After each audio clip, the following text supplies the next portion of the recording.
Welcome to the show. I'm Dom Dumais, and I'm in Bangkok. I'm also the official podcaster of the SHL.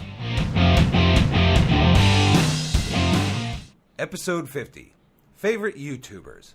Now, before I get into this, one, I have a guest today. Welcome back to the show, Tracy. Hi. And two, I know it's been a while since I've done any episodes. I've been kind of busy working, moving, going to America, finishing up the season of the SHL, getting back into work and stuff, and trying to rearrange my studio. It's still not 100%, but, I have to start making videos, But, okay, so today we're going to talk about our favorite YouTubers and why they're our favorite YouTubers. The first thing I want to do is I'm going to talk to Tracy. I'm going to have Tracy tell us who her favorite YouTuber is. One of them. We're going to talk about three of them today. Also, you're going to see I'm going to look off to the side here because the way my studio now is I'm not looking at my guest when I'm looking at the camera. So I have to turn to the side. So, Tracy, who's your first, I won't say your number one, in any order, one of your favorite YouTubers? Okay, first I'd like to apologise before I talk about anything to do with YouTube, and that is because I've had my notes ready for this podcast for about 2 months, and Dom decided to wait until I had a really stinking head cold to do the recording. So please forgive me if I'm snuffly. So we do it when I have a head cold? Well, I still have a head cold, but yeah. Okay, I get your point. All right. We had lots of weeks when neither of us had a head cold. This is very true. So, I have a little bit of cold, which also Dom gave me. I just thought I'd get that out of the way before I start. I blame Niall, we'll talk about that in my next episode because I'll have Niall on the show. Go ahead. I'm talking about health. Yeah. No, not this time, but yeah. All right. Okay, so my favourite, I don't know, it's very hard to say, which is my absolute favourite YouTuber, but I would say I am actually starting with my number one favourite YouTuber in that she was my first YouTuber, and this YouTuber actually changed my understanding of the platform, because I think prior to that I'd seen YouTube as very much a social media platform, and because before I got used to before I saw this YouTuber, I really saw YouTube as a social media platform, and something where people shared their kind of casual videos or holiday videos and things like that, and very amateurish. And I think it was this YouTuber who made me realise that YouTube is far more. It's about entertainment. It's a replacement for TV. Once you've got YouTube, you don't ever need to turn the television on again. And that first YouTuber is Jenna Marbles, her name is. Her actual name is Jenna Mornay, but she takes the name after her dog because I think originally when she became famous as Jenna Mornay, people were searching her and found her and her mum, and it was a bit too intrusive. She got internet famous really quickly and it disturbed her privacy, so she changed her channel's name to her name and her dog's name. And I'm probably pretty sure that it was the fact that she has a little chihuahua who's kind of similar to Spike that made me fall in love with her first. And it's certainly what kind of made me notice her. It was a lively, vivacious, young, blonde woman with a tiny little chihuahua dog who was adorable. So I think Jenna was my first YouTube love. And I'm just going to give you, I've got some notes here. Dom's got his all professionally done, but I have mine on little scraps of paper. So I'm just going to read you a little bit, a few notes about Jenna. She's 30 years old. She has currently 17 million subscribers. Sorry, how many subscribers? 17 million subscribers. I had no idea there was that many. If you ever see a list of top 10 YouTubers by popularity, Jenna is usually on the list. She has over 2 billion lifetime views, and according to some software that I have, her channel is worth about $60,000 a month. That's just the ad revenue on her channel, not any payment she receives outside of that. She doesn't use a network. She's totally independent. And although she does have a manager, I think she edits all her videos herself. She does the work herself. What I think is amazing about Jenna is she releases a video once a week. Every time you look at, kind of YouTube success, everybody's like, oh, you've got to release a video several times a day, or daily vloggers and things like that. And she has continually proven that that's not true. 1 6-minute to a 15-minute video per week, and it's enough to make you popular. Of course, I think the key to her success is she got in very early. She started her channel in 2010, so she's been doing it for 7 years, and she's been absolutely consistent. She's never taken a break.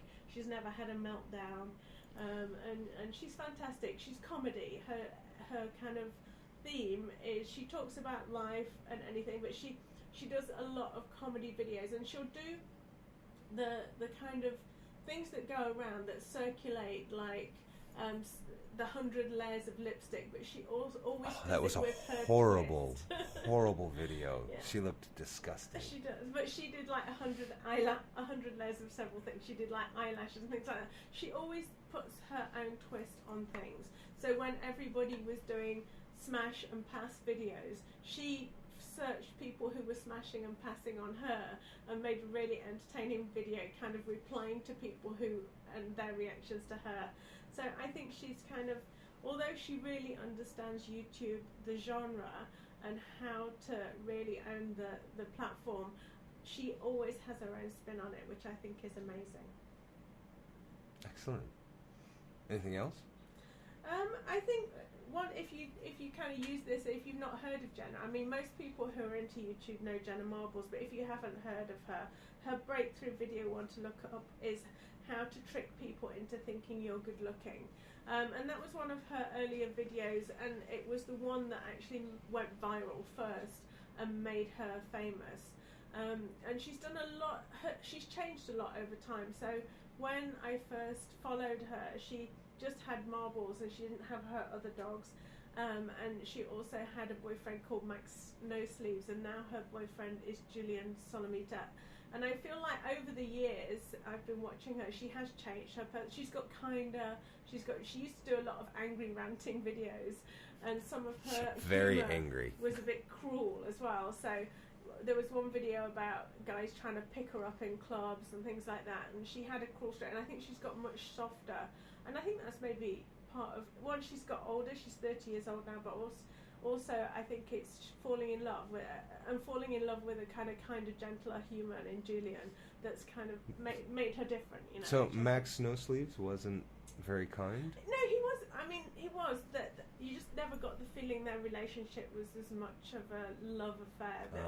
Okay. So yeah, he was. But they both had kind of quite a wicked sense of humour, and there was a lot of beer involved in their relationship. Now she's it was more than beer. Yeah, I feel like her and Julian are on a different journey, and it's like a journey that's going to keep you happy and healthy for a lifetime, rather than be really fun and maybe make you self-destruct.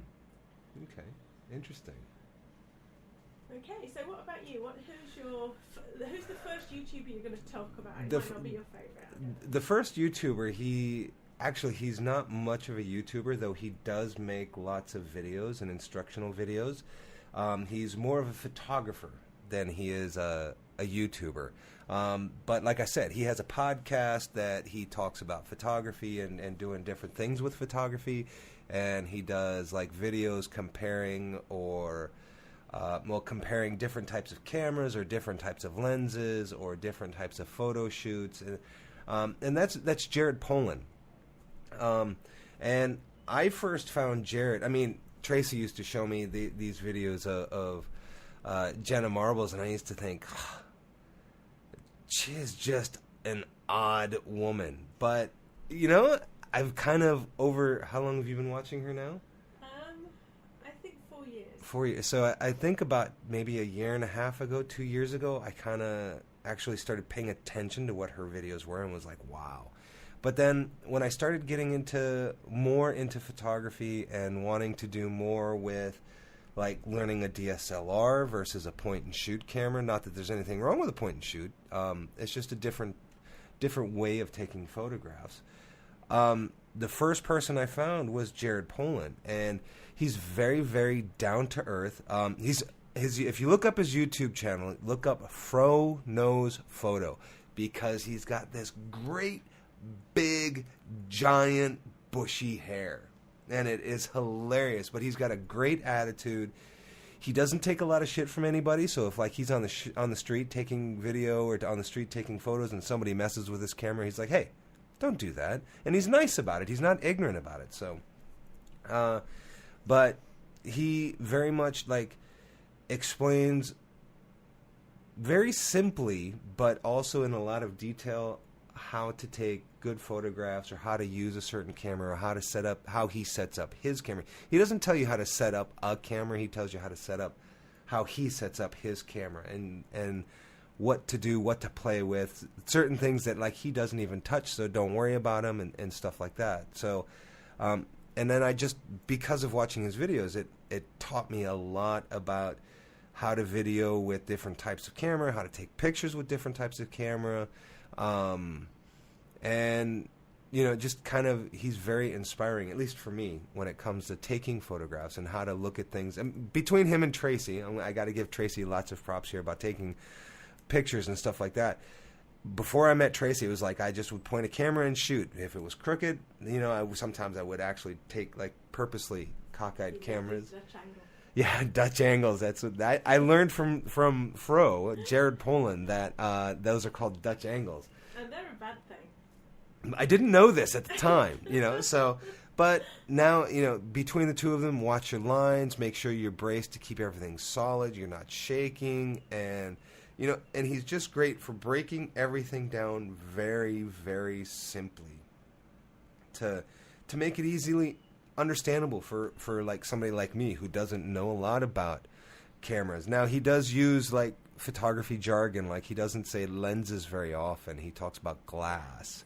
But once I found out what it was, it made sense why he calls it glass. Do you know what I mean? His big thing is you don't use cheap lenses. Use good lenses. They don't have to be like name brand lenses, but lenses that have glass instead of like plastic.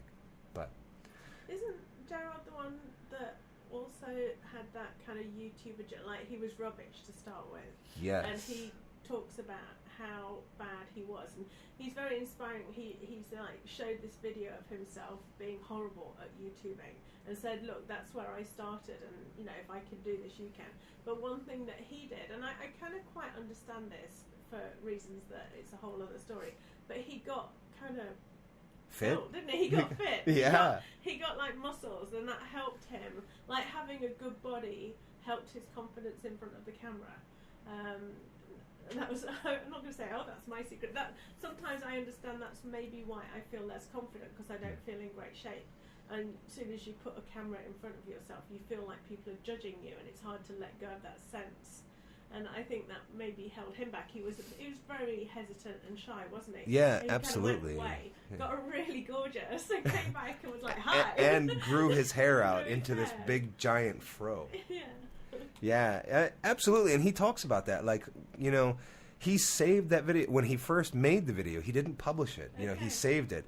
And now that he's come so far in his journey of videoing and photography, he decided to share it, to show everybody, get started. Start doing it, whatever it is. Taking pictures, taking video, whatever your thing is. Just do it, and then use that as a starting point and start doing what you feel you need to do. And obviously for him, one of them, to be more confident in front of the camera, was to get more fit and more built. To look a certain way. Yeah, to look a certain way. Yeah. And it's obviously worked for him. He's doing well. I don't know. I'll tell you what, looking at my list, Tracy has things on her list about her YouTubers that I don't. I have different. I looked at it in a different way, but that's okay. Don't worry. At least I shouldn't worry.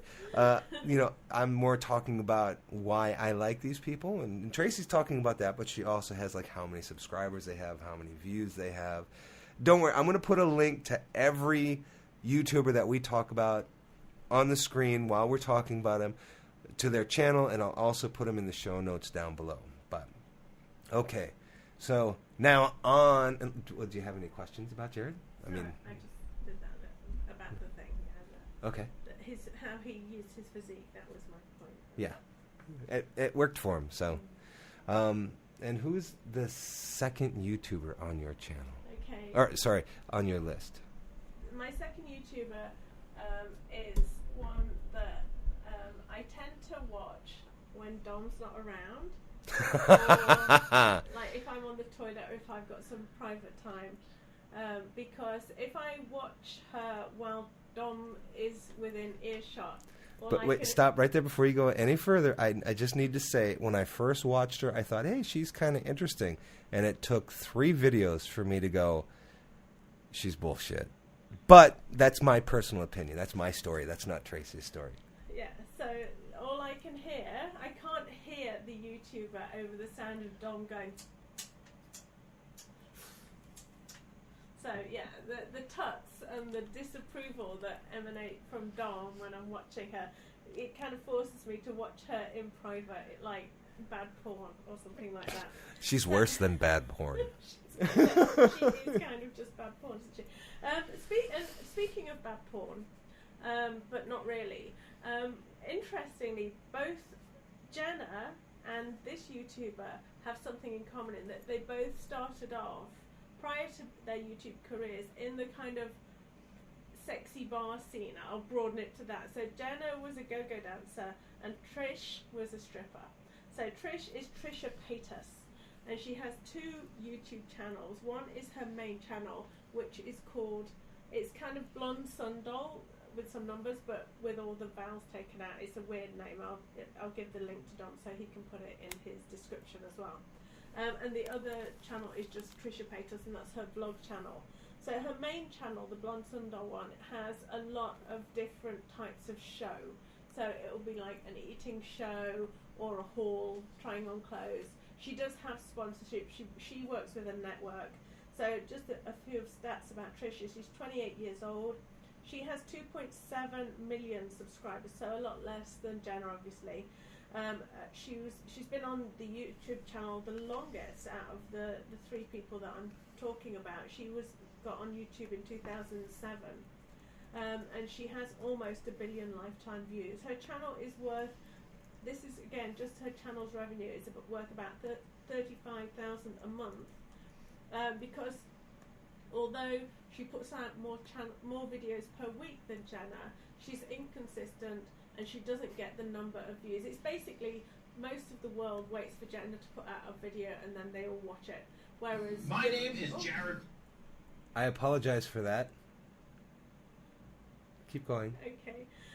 So with Trisha, I think she's just got a following, and they watch they don't necessarily watch all of her videos, and that's exactly how I am. I don't watch every single video she puts out for various reasons.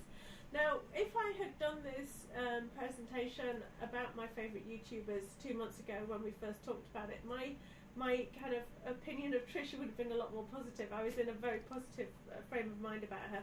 Now I'm struggling with her a little bit, but I think that's part of the attraction with Trisha. So the problem that Dom mentions about her, I think he used the word bullshit. She isn't bullshit, but you never know what is real and what is for views. And Dom will go on the side of everything is for views. Everything she does, everything that comes out of her mouth is, whether or not it's true, it's for views. Whereas I think you told me she's already said on a talk show that it is a character. Yeah, okay. Okay, sorry. Can I finish this bit and then we can discuss that? Okay, so yes, she has said, several years ago she said she was playing a character. I think she is a person who has a difficult life.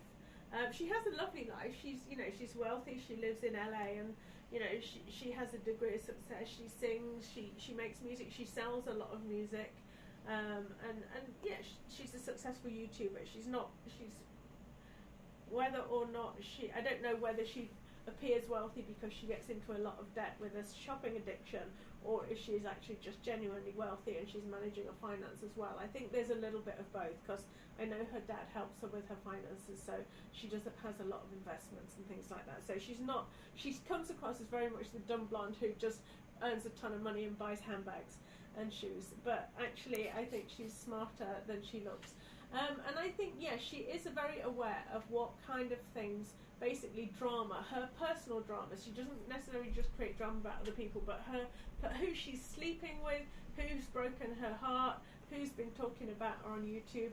Everything gets pulled up and dramatically revealed for the camera. And I kind of watch her with, like, as if she's a soap, but while I watch her, I believe I'm watching the real Trish. So I think she has like some mental health issues that cause her to be extremely emotional. But also a lot of people have those kind of issues, and I think in a sense she's being honest and open about her breakdowns. And you know, sometimes she'll just be lying on the floor crying. Sometimes she's just eating. She has crying with no tears. An eating disorder. So, sometimes you can see. Anyway, yeah, she has an eating disorder. She binge eats when she's upset and things like that, and she'll quite, you know, openly order everything from Taco Bell and sit and eat it on camera, talking about how her heart is broken and things like that. So she's a difficult watch, but I also feel like she's every woman in a sense, and she is sometimes truly deeply stupid, and sometimes she seems so smart. So you never know, but I think that's people, you know. That's true. You know, I know people like Trish, and I have days like Trish. So I feel definitely I still love her, and I'm always clicking to see what her videos are. But sometimes she infuriates me, and I'm going to give you an example of her infuriating me. She recently created a drama about a wrestler. Can you remember the name of the wrestler? Dolph Ziggler? Yeah, that's her. And she'd had a date with him. I think they'd had a fling, and then he'd stood her up or something like that. But she created a whole drama and started kind of having arguments with his fans. His fans were posting hate, and she's made videos about that. And I feel that kind of kiss and tell, you know, exposing relationships. And she does a lot about guys she meets on Tinder and things like that. That I feel that is taking that drama a little bit too far, because unless that person knows that is how you make your money, by kind of, it's all right if everybody's signed up to something like Big Brother and they're on reality TV, or the Kardashians and things like that, because as soon as you step into that world, you know that what you are doing is likely to be broadcast publicly. But I think if you are having a private life and then you bring your private life into your videos, you're kind of skating on very thin ice, because somebody might not know that was what they signed up for when they swiped right or left. I don't do Tinder, so I don't know which direction means I'm interested. But yeah, so she's complex, she's complicated, but I still watch her. But usually when Dom's not around. Well,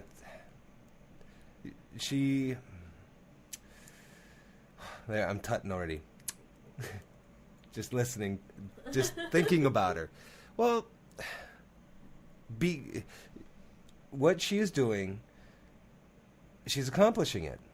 She is making drama to get more views, which is something I don't subscribe to, you know, and it works for her. She gets hundreds or thousands of people coming to her video.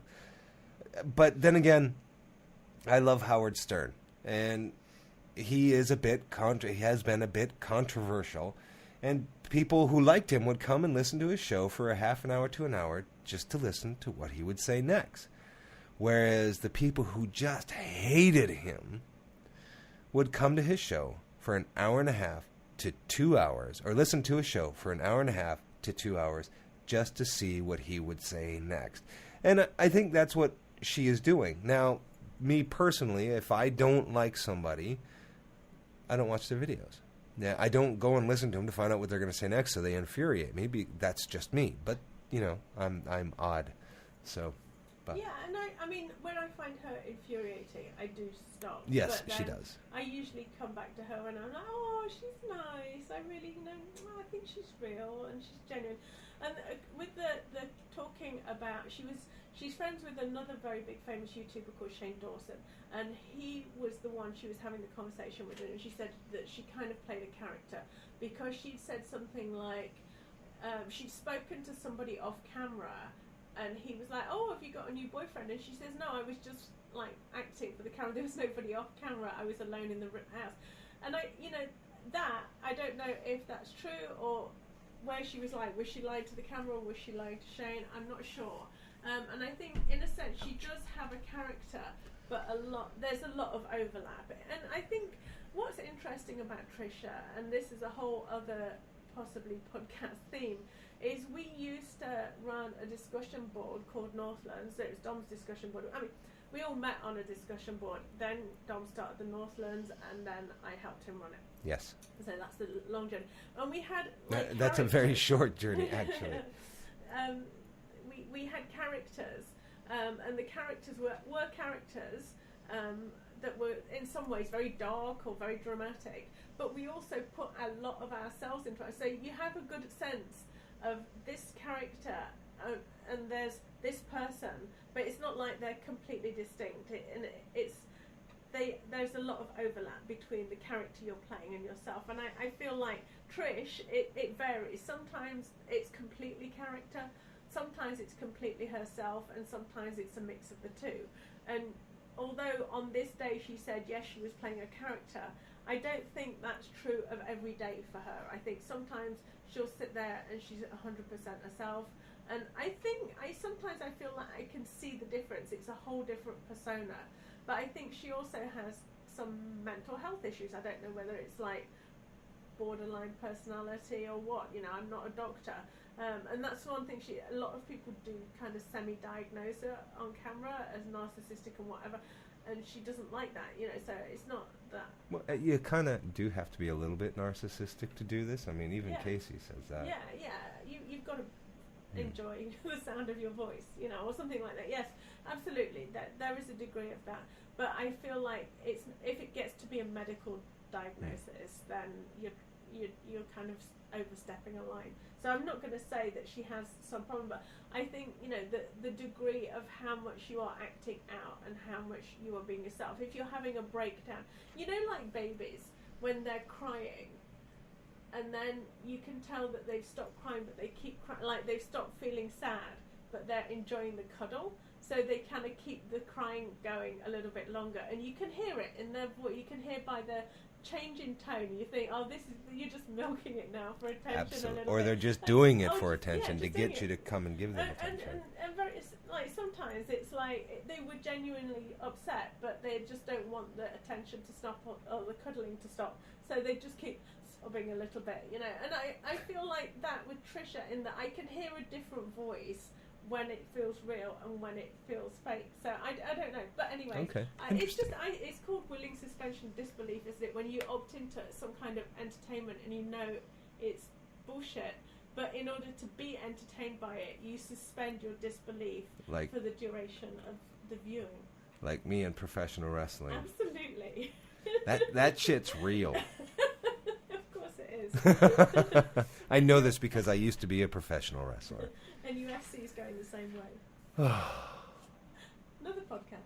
That is, yeah. Soon, another one. It's supposed to be my next episode with Niall. That's what we're supposed to talk about. Okay. UFC and mixed martial arts in general. Okay. So. I shall look forward to it. Yeah. Okay. So, I have questions, but some of the questions I want to save because I want to do an episode that might be a bit controversial.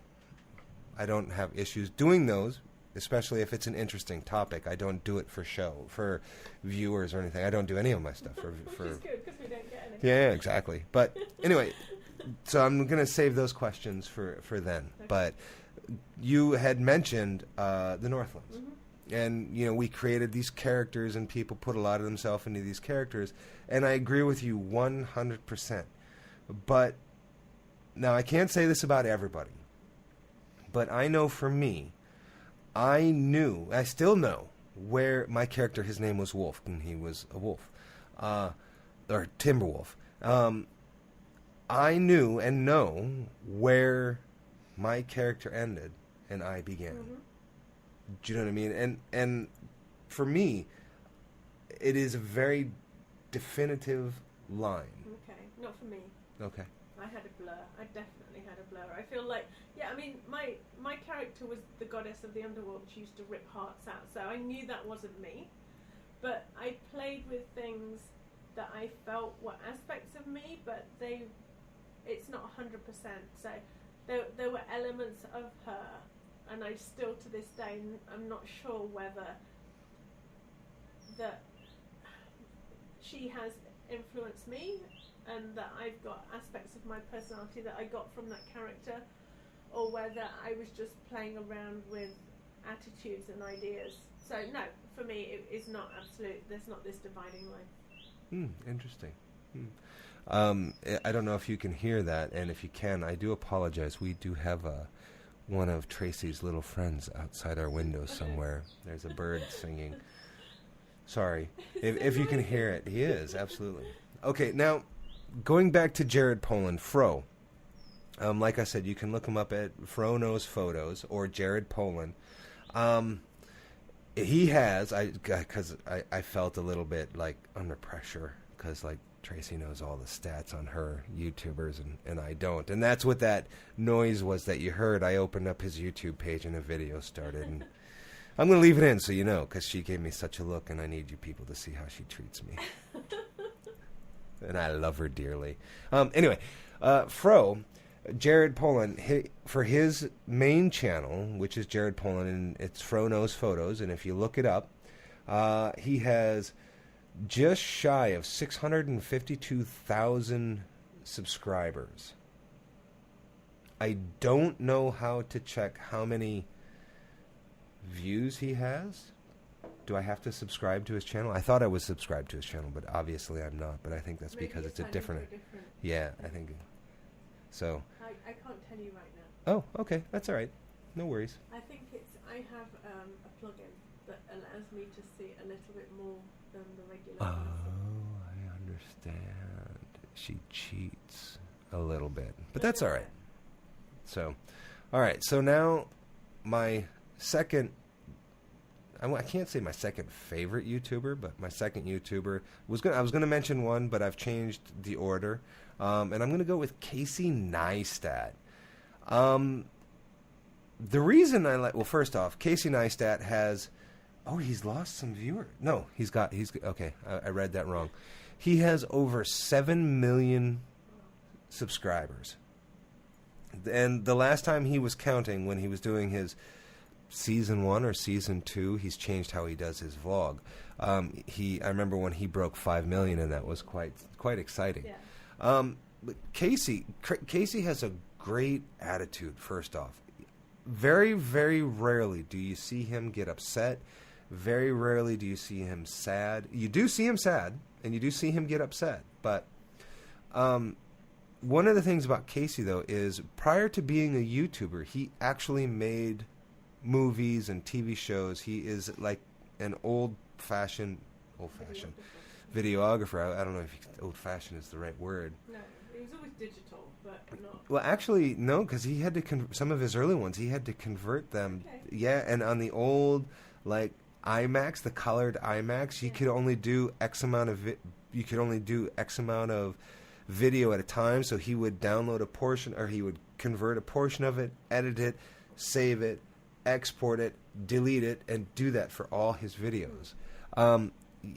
But he takes this history of being a videographer and he brings it into his videos and into his vlogs, and it just, again, it's another one of those things for me that's very, very inspiring, because I'm getting into making videos and taking photographs and stuff, and it's like the things you can do just for a vlog. Yeah, and I'm still learning. I've got miles and miles and miles to go.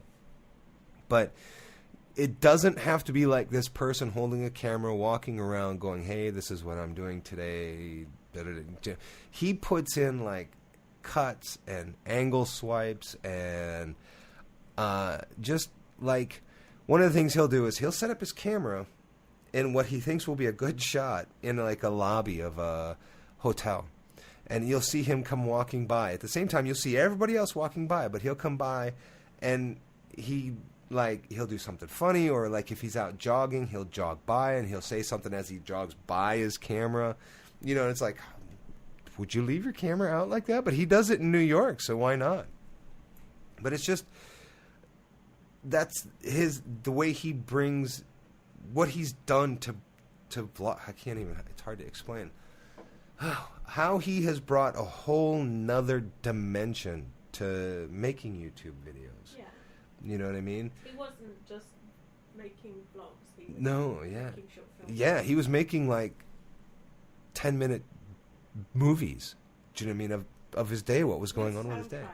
Yeah, with music, drone footage, time lapse, fast and slow, and you know what is one of the things that I really got a kick out of is he made or not got a kick out of, but one thing that he did is he talked about in one episode he talked about what a swish pan is. The way the camera moves and it changes the scene when you move it. And he did the whole episode with doing that. And what's funny is after he did that episode, I noticed a few YouTubers playing around with that, which is kind of cool. But, you know, just give him credit. You know, give credit where credit is due. That's what I believe. But he just recently did one about how to be a vlogger like him. But he also says, don't copy him, you know, use him to inspire you to make your own work. Yeah. Do you know what I mean? And that's what, again, with Jared and Casey, this is one of the things I love about these two people is they're always saying, you know, create your own stories. So, all right. I like so, Casey. Yeah, she does. She's actually the one who, like, I can remember the first time we watched Casey. It was the snowboarding through New York City. That was really cool. Yeah. In winter. In the winter, yeah, they had a snowstorm and yeah, he's very good. He's very inspirational. He's a really good human being. That's what I feel about Casey. He does good as well, and you know he'll raise money for things. He gets he's very aware of how many subscribers he's got and the power of that audience. He's grateful for the audience, but also he doesn't pander to it, I don't think. No, but he's also not afraid if somebody says, "Hey, Casey," when they see him, he'll actually stop and say, "Hey," or not. He won't stop if he's going somewhere, but he will say hello. And if he's stopped, and if people ask him for a picture, he'll let him have a picture with him. Yeah, he's very, very approachable. Yeah. Most of the time, but he does always say that if he's outside his home, or his office, he prefers not to be disturbed because that's his actual life. But because that's a danger, isn't it, when you're that kind of YouTuber, if you're sharing that much of yourself, including the outside of the building that you live and work in, then people find out, they track you down. Yeah. They although I haven't seen the outside of his home, so I've seen the outside of his work a few times from the inside, and but people do sit outside his job and wait for him. But increasingly, he's also made sure that he has a son and a daughter. His son is grown up and attending university, and he's had a lot of exposure in Casey's videos. His daughter is just growing up; she's very little, and I think he's giving her a bit more privacy. It seems to be he's trying not to show her face as much now. She's out of that's school. true. So you still get to see her little blonde curls as she's toddling around, but he doesn't really close up on her face as much as he did when she was a baby, because I think he's trying to protect her a little bit. Sorry, I'm getting... Another thing that I thought was interesting, when Casey shares about when he decided to kind of fully switch over to YouTube, like I said, he used to make movies. He made a TV show. He made a TV show called The Nye Step Brothers with him and one of his brothers, and they sold it to HBO. And his son, Owen, was in it, a few of the episodes, and I remember him sharing that, he asked his son, he said, well, what do your friends think about you being on HBO? And he's like, Dad, my friends don't watch HBO, they watch YouTube.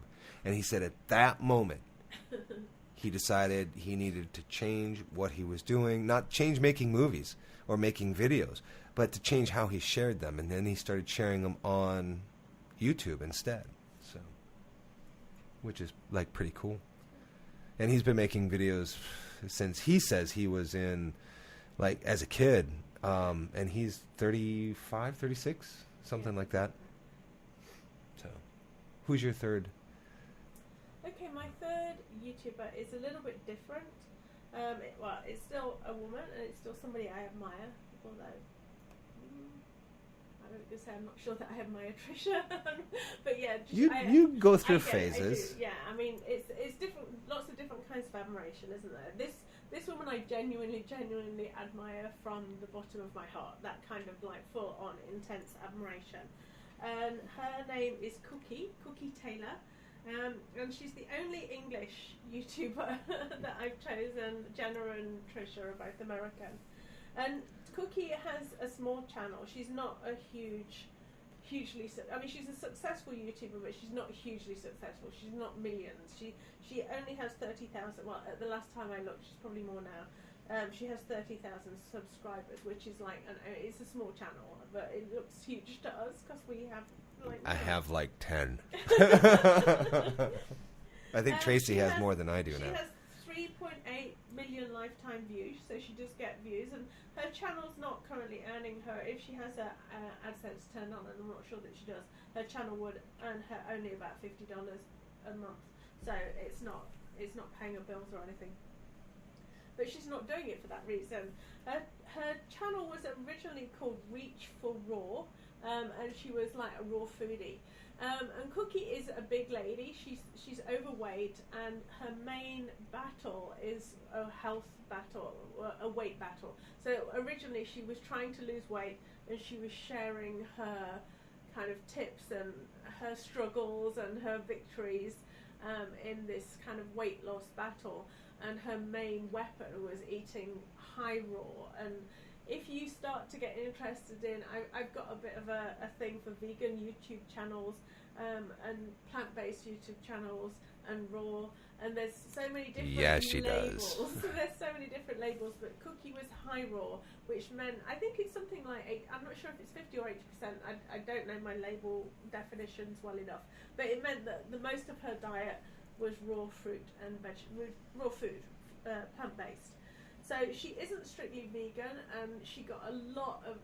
Vegans aren't... I'm not going to say vegans are assholes, but they can be. And she got a little bit of bullying. No, she got a lot of bullying, I think, because she wasn't vegan and she was using a title that implied that she might be plant-based 100% when she wasn't. So she decided, I think it was a natural progression anyway, and it kind of just aligned itself because her approach to life and approach to her struggle changed, and she got a bit of bullying from vegan YouTubers who were disapproving of her lifestyle choices. So she changed it to Reach for More because she realized that she didn't want to be slim. She doesn't want to be slim. She wants to achieve things. She wants to climb mountains and go on expeditions.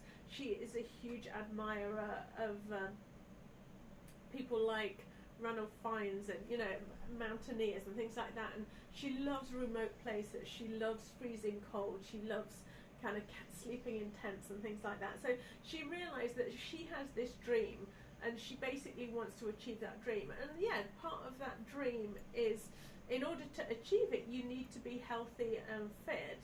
But it's not... She switched from desiring a certain kind of body in order to look good for the world, rather than achieve things for herself. And I think that is she's undergone this change, and I think it's a much healthier approach.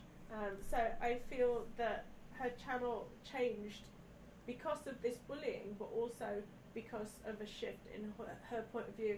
And I think definitely I feel much more comfortable watching her, kind of knowing that that is her aspiration, because it's more likely to work for me as well. I think there's only...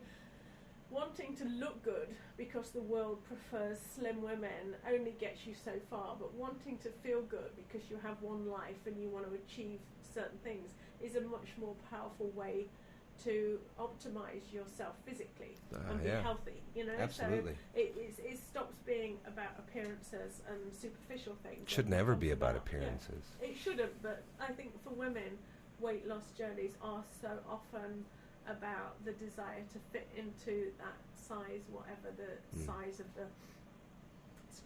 whatever the currently fashionable size 0, size 2 or whatever is, then the desire to fit into that stereotype can sometimes be quite powerful. Yeah. So yeah, Cookie is it's a very different kind of child. I think she's a little bit older than the other two YouTubers, and I think why I chose her is because she was the one who made me feel like, hey, I could do this YouTube thing. She's very similar to me. She's chubby. She's English. She fails a lot. She's always like going, I'm going to do this. I'm going to eat juice, and then the next day she'll be like, oh man, she didn't stick to her juice diet. So. She's getting better, her discipline's getting better, so that gives me hope that one day I'll find the discipline as well. But she also is willing to say, yeah, I tried that and that didn't work for me, so I stopped, and that's life, and I'll try again something else. So for that reason, she is a role model, but she's not an attainable goal. She's quite attainable, I think. Makes sense. I've listened to a little bit of her. I haven't actually watched her channel, unlike the other two. But I listen to her when Tracy is watching her, and she has the volume where I can hear it, or it's not in her earphones. And yeah, she seems very... She's not the type of YouTuber that I would watch, but I can see how she inspires people. Do you know what I mean? I can absolutely see... the way she's going about things is in a healthy way mentally, which I'm a big person about. Do you know what I mean? Don't shoot for this optimum figure. Don't crash diet. Don't speed diet. Don't starve yourself. That type of thing. And it sounds like that's what she does. Yeah, she also like she doesn't do that. A little bit with things like anxiety, and she has what do you call it? Like a bit of a social phobia, which I don't have, but I have elements of it. So there are things where I understand when people have it, but also I don't. It's like gazing into the abyss. I don't want to look too closely because I don't want my brain to have some ideas go, oh, that's the thing we've not had anxiety about before. Let's try that. Let's try lying awake and worrying about that. So she's not very good. If she's, say, walking along a beach, because she does a lot of walking to try and make herself fitter. If she's walking along a beach, she's chooses this 5 o'clock in the morning, she's going walking, it's absolutely quiet. If she sees a crowd of people, or some people further down the beach, she'll tend to turn around and go home rather than walk past the people. Those kind of quirky little things. She had some things happen to her. She had a house broken into, and she was, I don't know if it was held at knife point or gunpoint. She's had things that have, caused her a bit of potentially post-traumatic stress disorder. She has, but it's a complicated story, and it's not her story isn't mine to tell, but she's had things happen to her that have caused her some anxiety, but then that anxiety became crippling and went to other things, and she had panic attacks, and that I can understand when you're in that cycle. When I won't go through all the details of my problems right now because that's another podcast, but when we lived in Ari, I was also in quite a dark place about having problems with anxiety, and so I understand how that can kind of spiral out of control. And I want to say it can spiral if you let it, because that sounds a bit cruel, as in, but I was there enough to know that you do let it, that although it feels absolutely like you can't stop it. I was going to say, I know a lot of people that would be like, oh, I can't control this. Absolutely, and you feel like you can't. When you're in it, you feel like you can't control it. But having controlled it and got out of it myself, I know that the tools are within. It's just that at the time it's happening, you can't access the tools. So you have to borrow a bit of stability from somewhere, whether it's your loved one or, what was it? Xanax. Xanax, yeah. Drugs! I had a 2-week course of Xanax that gave me enough of a holiday from my head. It wasn't an addiction, but it was, basically you need to grab something to hold on to calm down enough to start to access the tools that are within you and will help you get better. But so the tools are within, but you absolutely can't help when you're in the fugue state of being a mess. You can't access them. You have to do something somebody has to reach out a hand and grab you a little bit somehow, whether it's a doctor or your husband or a friend. Okay. Yeah, I can kind of, I do see that, you know. And like I said about Cookie, ouch. Sorry about that bump. Sorry about the bump. Bump. Okay. About, you know, the times I did hear, the times I have heard Cookie talk, she can be very inspiring to people, and I can absolutely see that. And I think that's a great thing. And just my personal opinion, I'm a very firm believer that people need to help themselves before they reach for a drug or whatever. But we've had that conversation many times. And we'll probably have it many more times. Yeah, and we'll probably do a podcast about it too, maybe. But anyway, on to my number 3. My number 3 is Philip DeFranco. Yeah. Let me talk first. Let me give you a few. Well, the only number I have about Philip. Philip has about 5.5 million subscribers. He also has a vlog channel called the Philly D channel.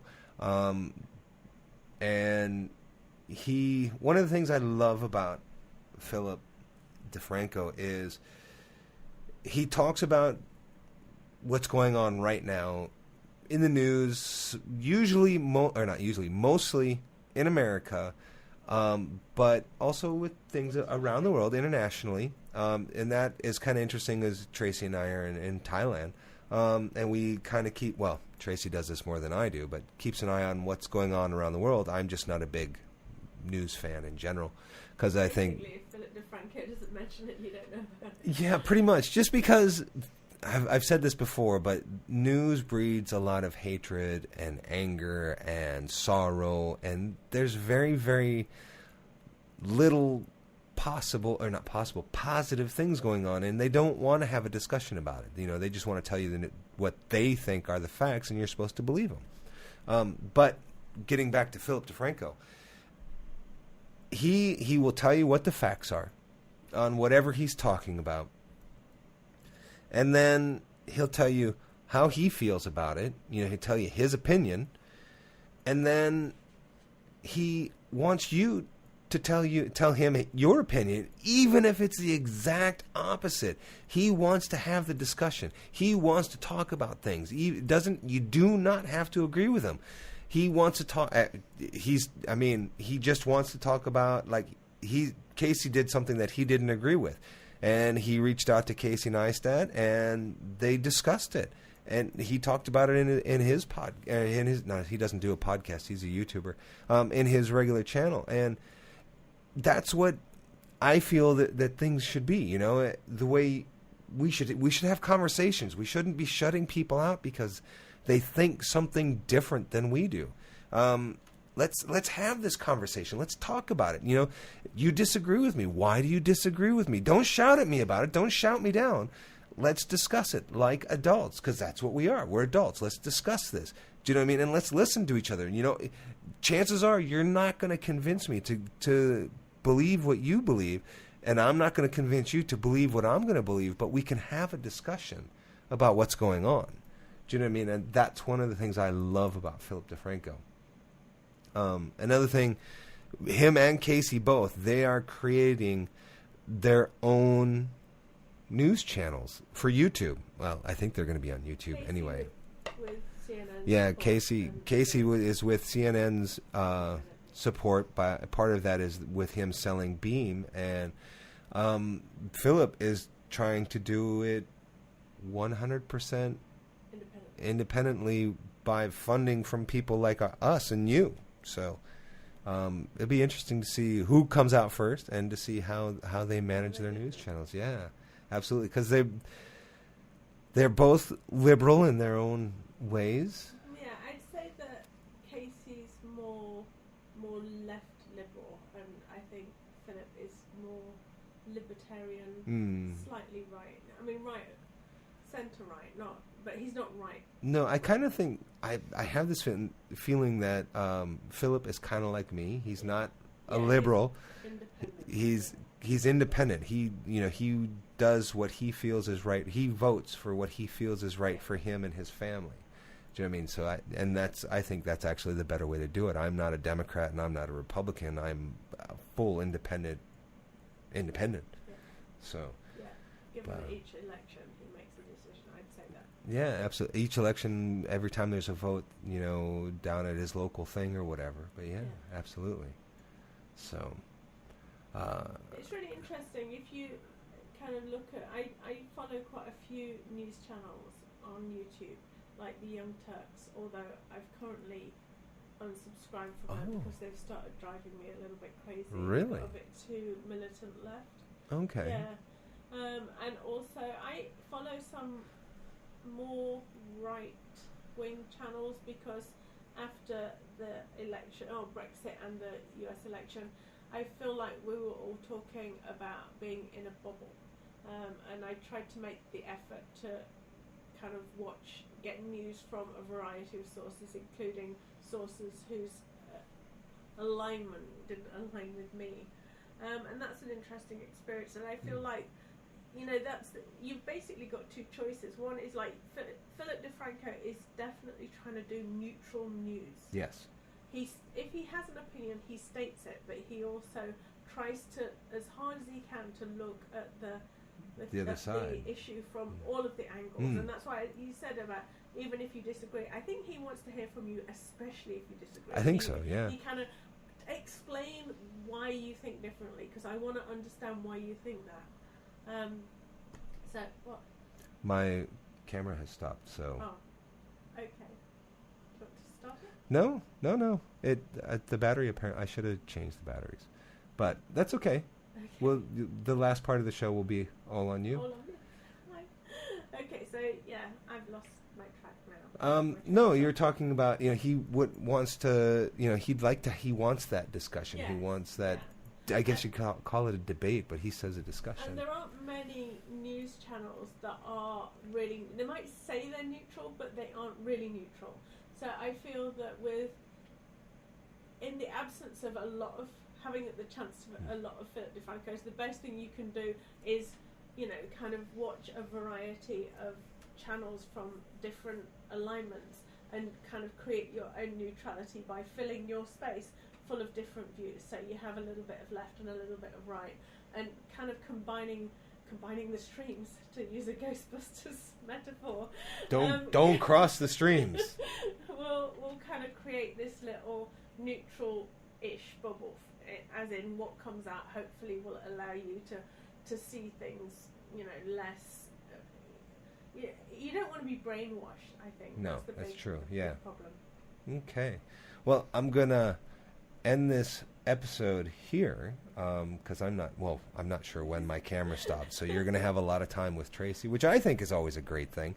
But I'm going to give Tracy the opportunity, as I do with all my guests, and she is still the only one who has refused. Always remember. Okay, always remember. I can't think of anything. Okay, always remember to, I guess, be yourself, and whether that is the authentic you or the character that you are today. It doesn't matter as long as it is something to do with yourself. That's actually really good. It's true. Always remember to be yourself. And yes, you change over time, but as long as you're true to yourself, that's the important thing. And sometimes I feel like it's good to have a crazy moment and a meltdown, absolutely. Even if you feel like it's not 100% you and you aren't normally. I mean, I think that's all of my 3 YouTubers are all people who've had. Jenna's never had a meltdown, but both Trish and Cookie have had meltdowns on camera. Cookie, usually Cookie goes off camera and then comes back and goes, "Oh, it's been about 2 weeks." Okay. So she tells you about a meltdown. But I think, life's tough, and we have to be more honest about the fact that we tend to curate the world for our audience and pretend that everything is awesome. That's true. And sometimes it's not, and sometimes there are a lot of tears and strife involved in getting through. So I think that's why sometimes you need help from a little bit of a character. Okay. Well, thank you very much for being on the show again. Maybe you'll come on the next time when I have Niall on. We'll see. Maybe not. Maybe not. Yeah. Yeah. You have opinions. Okay, well, that's true. But it'd be interesting to hear your opinions. But anyway, all right. Thanks a lot, and I will see you next time. Bye-bye. Please rate my show or leave a comment or make suggestions of what you would like me to talk about. You can find me on Facebook at facebook.com/Dom Dumais, on Twitter at Dom Dumais, or on Instagram, Dom_Dumais. Thanks a lot.